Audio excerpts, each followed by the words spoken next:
ಮತ್ತು ನನಗೆ ಅಡ್ಜಸ್ಟ್ ಮಾಡೋಕ್ಕೂ ನಾನು ಬರಂಗಿಲ್ಲ ಬರೋದಿಲ್ಲ, ಸಾಕು ಇಷ್ಟೇ.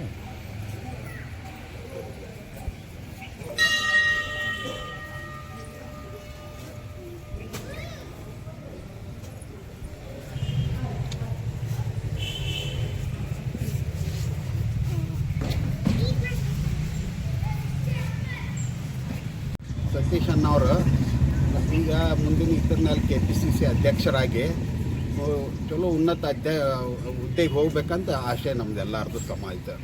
ಅದಕ್ಕೆ ನಾವು ಪೂಜೆ ಮಾಡಿದ್ವಿ.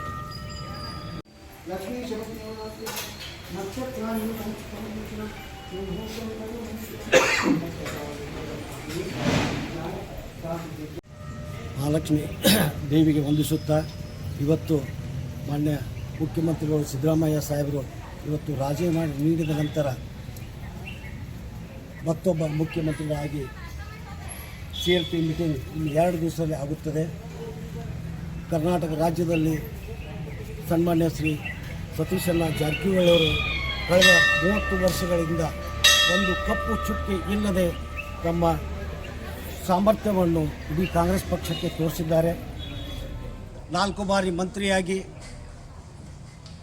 ಕಳೆದ ಬಾಯಿ ಇಲೆಕ್ಷನ್ದಲ್ಲಿ ಶಿಗ್ಗಾಂವ್ ಇಲೆಕ್ಷನ್ ಇರಬೇಕು, ಬಾಗಲಕೋಟೆ ಇಲೆಕ್ಷನ್ದಲ್ಲಿ ಸಾಕಷ್ಟು ಕೆಲಸ ಮಾಡಿ ಆ ಅಭ್ಯರ್ಥಿಗಳನ್ನು ಅತ್ಯಂತ ಪ್ರಚಂಡ ಬಹುಮತದಿಂದ ಆರಿಸಿ ತಂದಂಥ ವ್ಯಕ್ತಿ ಯಾರೆಂದರೆ ಅದು ಸತೀಶ್ ಜಾರಕಿಹೊಳಿ ಅವರು.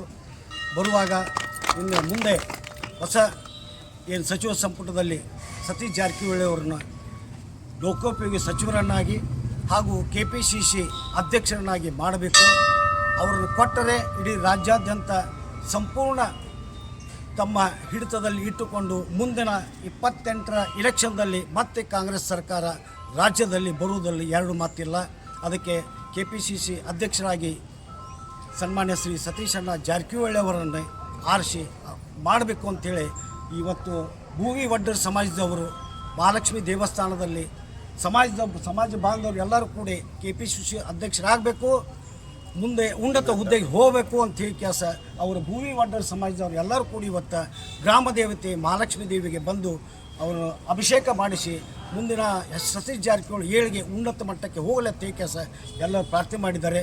ಎಲ್ಲರಿಗೂ ಧನ್ಯವಾದಗಳು.